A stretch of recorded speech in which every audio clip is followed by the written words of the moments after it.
Hi, my name's John, and last year I challenged myself to paint every single day for an entire year just to see how much I could improve. And this video is a summary of all the interesting and notable things that happened throughout the year. But this isn't any old painting every day challenge. I wanted to learn as much as I could this year. So you won't see me putting some abstract shapes and colors on a piece of paper and calling it a day. Not that there's anything wrong with that. I'm interested in a classical form of painting, like the old masters, with an emphasis on realism.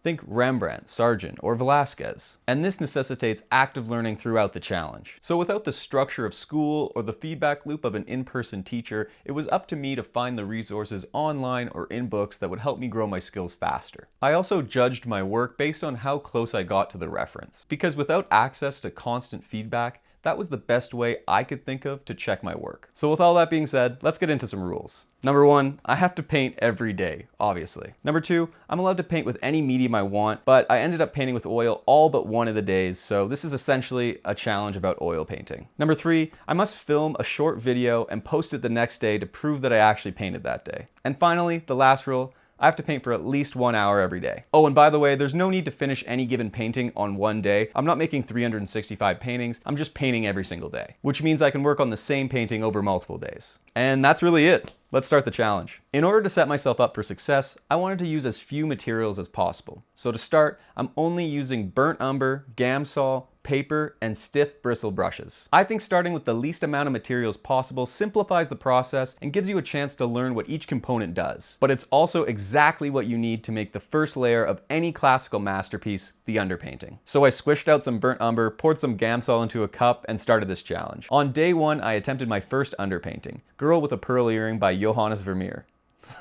Like what a one to start with. So what's an underpainting? It's essentially a value and proportional map of whatever you're painting. Value meaning how light or dark something is, and proportion meaning is my subject in the right position on the page and does it look like my subject? Typically using just one color, in this case burnt umber, but you could use any color, and sometimes white. And it went about as well as you would expect. On the plus side, I think this proves that I was a genuine beginner. You can actually see the paint dripping down the surface in the time lapse as I use both too much Gamsol and too much paint. I don't know how that's possible. But this is only day 1 and we have a long way to go. On day 2, I tried to paint Girl with a Pearl Earring once again. And this time I actually remembered to paint the earring. Now, out of respect for your time and to keep this video entertaining, I'm not going to go into detail about every single day of this challenge, but if you want to see what I did on any given day of this challenge, you can check my shorts. For the rest of you, let's keep going. Days 3 through 15 were spent pretty much the same way, building a better understanding of what an underpainting is, but more importantly, getting better with the brush and paint itself. Because up until now, I really had only used the pencil, with some notable paintings of a young Rembrandt and Fantin Latour amongst the group, reminding me that yes, this challenge is worth it and I can do it. I guess this is a good spot to mention that throughout the challenge, I was following the instruction of Ken Goshen, an artist teacher out of New York whose Patreon is a treasure trove of videos on classical techniques. And it's only like 10 bucks a month. In particular, his underpainting workshop, which I watched and rewatched multiple times over the first few weeks, and is where most of what I'm going to talk about and the references derive from. Now, this is obviously not sponsored, and he didn't ask me to do this, but if you want to learn painting the classical way, this is a great place to start. Anyway, after 15 paintings, I was getting a little comfortable, and so that means I have to switch something up. So I added titanium white, ivory black, and raw sienna to the supply list,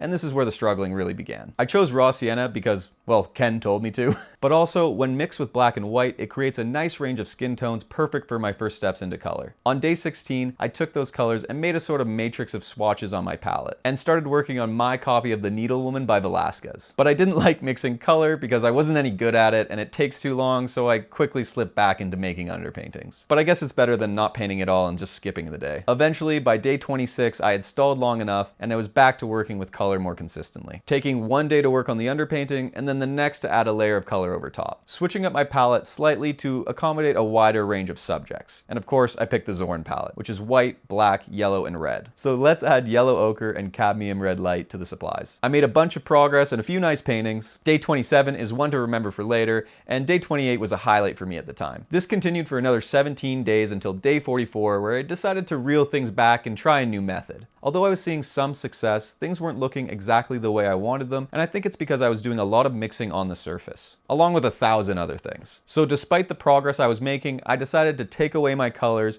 and try Grisaille. To be honest, I jumped into color a little too early. So what is a Grisaille? Simply put, it's the black and white underlayer of a painting. And this allows me to focus on one thing, value. And this is different from the underpaintings with burnt umber, which also teach value. The technique there was adding more or less Gamsol to thin the paint and thus changing the value, whereas here I'm selecting a shade of gray from a pre-mixed pile and placing that on a specific spot on the surface. Something I desperately needed to work on without the distractions of chroma and hue which color bring to the equation. On day 45, I gave it a try and was super happy with the results, copying Young Girl by Velasquez. I continued to make grisaille after grisaille, taking my old underpaintings and working over top, often taking a photo of my work and laying it over the original to see where I went wrong, then making those changes while applying the grisaille, making underpaintings only when I needed them to continue my black and white practice. Eventually slowing down enough that each grisaille took 2 sessions, then 3 sessions, then 4 sessions. Who knew if you slowed down and spent more time on something, it would become more accurate. Eventually getting to that comfortable place where I knew I had to start pushing myself again. And just like that, I was ready for my second attempt at color. And this time I was ready. So with a stack of black and white underpaintings, I got to work. Each new day, another opportunity to practice mixing, blending, and paint application. I was constantly adjusting my paint mixes to become more colorful, started working with smaller, softer brushes, so I guess we should add those to the supplies, and started zooming way in on my reference photos to see if I could learn anything from the visible brush strokes. Just generally getting my reps in. And it was a slow process with some really bad paintings. I really can't stress enough how bad I was with color. The infinite possible combinations and the mud you get when you push it too far. But I think this is something you just have to brute force and learn through experience. No amount of theoretical knowledge about the Munsell color system can teach you to physically mix paint, and this just takes time. But I have to say, watching others mix paint does help, and I leaned into that whenever I could, which I think improved my practice. Mixing colors one day, taking note of how they could be improved, and trying to fix them the next. Eventually, I started to figure things out. On day 82, I made another version of that Fantin Latour self-portrait, and this time I exceeded my expectations once again. I'm still proud of this painting. Followed by this portrait of a man by Velasquez on day 92, which, if you think looks familiar, remember day 27?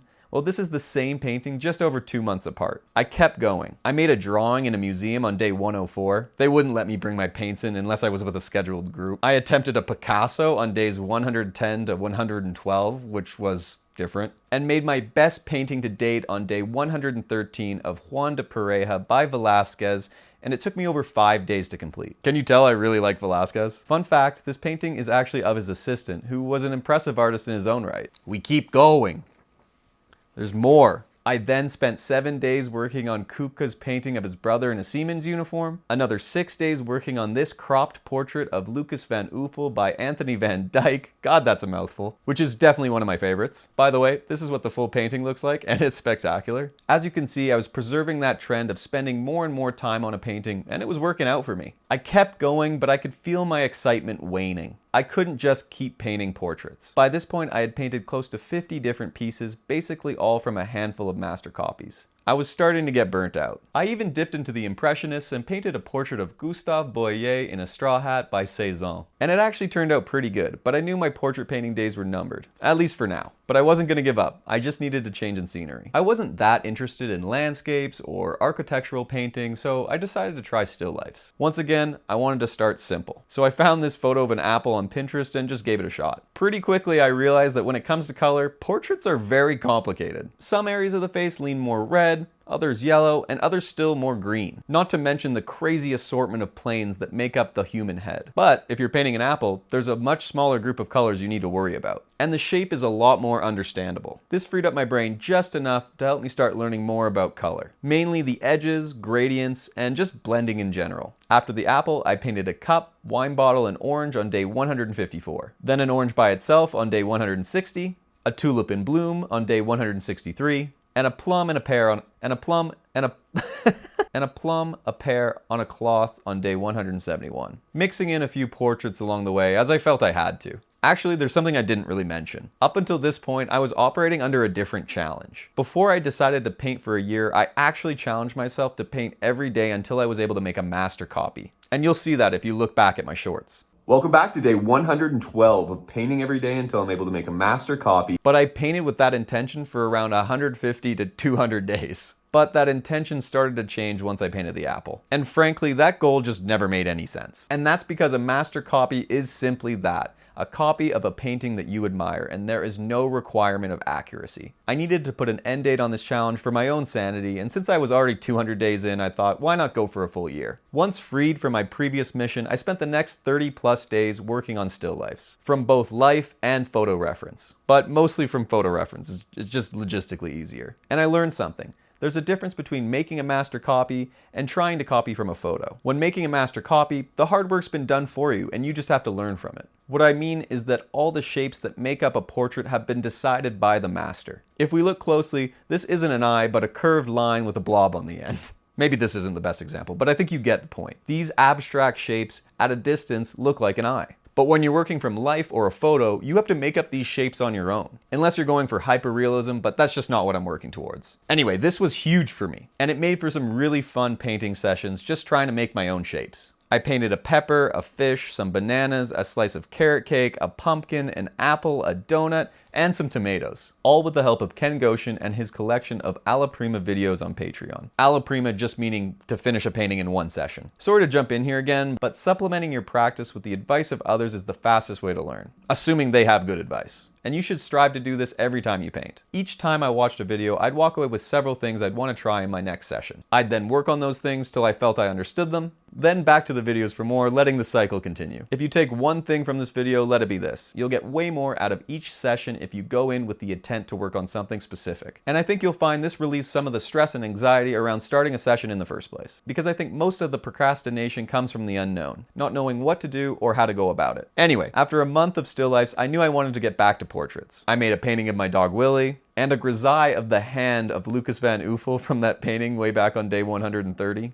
Then it was back to portraits. I started again with what I enjoy the most, underpainting, hoping to make new, better versions of my favorite portraits from the past 200 days. But honestly, this is just my version of stalling. Technically painting every day, but not really learning anything and making some pretty mediocre underpaintings in the process. A far cry from what I just preached, but we all have these periods in our practice, and it would be dishonest to not share this struggle. I literally never touched these 15 underpaintings again. Then another creator hosted a self-portrait contest and I thought I'd give it a try. But this time, really push myself to reach for a level of completeness that I had never really achieved before. I started with a practice portrait, then got out a nice canvas, took some reference photos, and started to work on my contest submission for the next 10 days. From days 237 to 246. And I made something I was pretty happy with. Overall, it was meant to represent the balancing act that painting as a hobby requires. And no, I did not win. I don't even know if he saw it. I painted my dog again, but this time in a much more Baroque way. Then a portrait of my girlfriend, this random guy from the internet, this child dressed like a Renaissance Dutch boy, and this woman with pale skin and short hair, amongst a few other works. Then I decided to change up my materials a little and I started painting on these canvas boards. These new boards held the paint differently and I really liked them. But more importantly, they shifted my mindset. Now that I wasn't working on cheap paper, I had a stronger desire to bring these paintings to a professional finish. Kind of like that contest submission of the self-portrait that I did on a canvas. If it were just a sheet of paper, I may leave out the final details as I was just excited to start working and learning from the next painting. But with the canvas boards, I felt like I needed to reach a higher level of completeness. Anyway, I bought 10 of these boards and that's what I used for the remainder of the challenge. Painting first this woman with a head wrap, then this kind of crappy painting of a woman with an exposed shoulder, some sunflowers in a pot, a still life of a group of objects with a bird, which is one of my favorites to this day, a bowl of strawberries, a pet portrait commissioned for a friend, this wedge of cheese. I especially had fun working on the wax paper wrapper, which brings me to the final leg of my journey. At this point, I had about 20 days left in my challenge and I wanted to finish things off with a bang.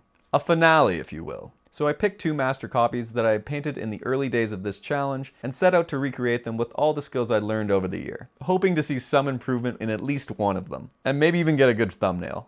So I started my first one, Portrait of a Man by Velasquez, on day 347, knowing that if I messed this one up, I'd still have some time to have one more attempt before the end of the challenge. But I was nervous because the last version of this painting that I made on day 92, I was pretty happy with. So making something better would be a challenge, and I really didn't want to make something worse than I had already made. But I had to try. I love this painting. I used all the tricks I'd learned along the way, starting with an underpainting, then grisaille over top, then slow, methodical layers of color. For 6 days I worked on this painting, from day 347 to 352. And it couldn't have gone smoother. I mean, look at this painting compared to the one I made on day 27 and the one I made on day 92. But I still had more time left in the challenge. So with 13 days remaining, I started another one. Girl with a Pearl Earring by Vermeer, the first painting I ever copied. I had been thinking a lot about what I wanted my last painting to be, and it seemed only fitting to end where it all began. A true day 1 versus day 365 comparison. But this one didn't quite go as smoothly. I had a lot of issues with proportion and placement of facial features. Mostly with the eyes. There always seemed to be one lazy one as I switched back and forth trying to fix them. But luckily I had the time, so I kept pushing and painting over until I felt like I couldn't make it any better. 12 days later, that just so happened to land on day 365. The perfect conclusion. But 2024 was a leap year, so the next day I painted myself by looking in the mirror, and that officially marked the end of my challenge.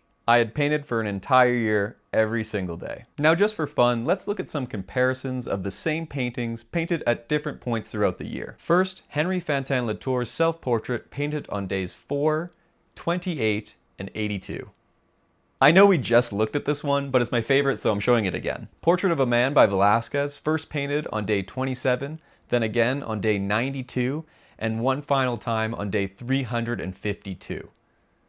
And of course, my attempts at Girl with a Pearl Earring, starting on day 1, then day 2, then day 9, another one on day 13, and then my final attempt on day 365.